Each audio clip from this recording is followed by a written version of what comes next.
Welcome to our next webisode.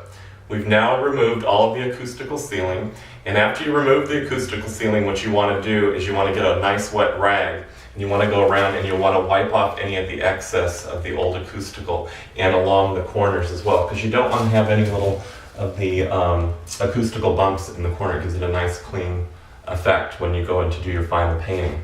So once you've done that, what you want to do is you want to get a topping knife, you want to get a little scraping knife, and then you want to get a mud pan like this, and then go over any of the little dimples.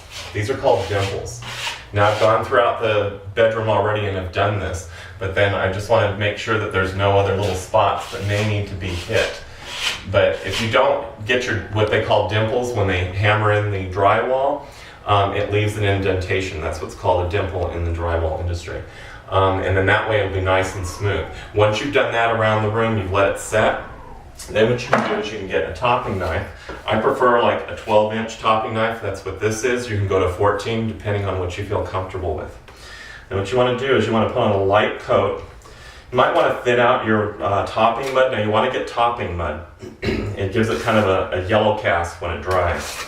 But you want to make it like a consistency of a real thick milkshake, but just a little bit runny, so you can kind of see here like this.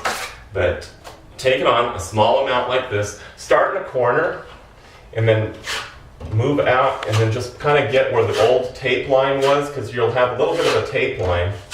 And then once you get into that corner, then you can go back, dip again, get a little bit more, and then lightly, just barely touch, as you can see here. I'm barely touching, and it just gives it a textured effect. And this is what's called a knockdown skip trowel texture. So you can just lightly go across. And you can see that, how that's going on nicely. You don't want to push too hard, because if you push too hard, you're going to leave a big splat like that. You just want to, let's get that off. Go back in here, get a little bit more, and then just lightly go across, and then you can start getting in your texture. Now you can go this way, this way, this way. It really doesn't matter. You just want to make sure that you go around the whole entire room. Get that corner first, and then just start your texture again. And then you can just go from the corner and pull out. And just lightly pull out. It just gives a nice texture across the top of the ceiling. Now once you're done, you've done the entire ceiling, let it dry, and then go back, and if there's any little areas, like if this was all textured around, I noticed that there's not enough texture in there, then you can just go back and you can kind of hit it again in some of the corners here, here, here, wherever you need to.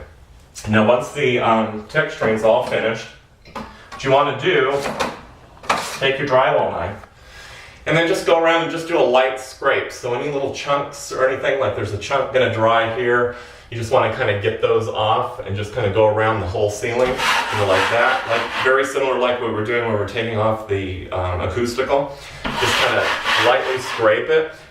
Then you can put your paint on. Now you can get paints now that have primer in them, so you can get your primer tinted to the color that you want for your room. And that's what we've done for this room. So our next step is to finish this, and then we're going to paint our ceiling, and then we're going to start working on our walls. So check back with us in our next webisode, and you'll see our next beautiful room.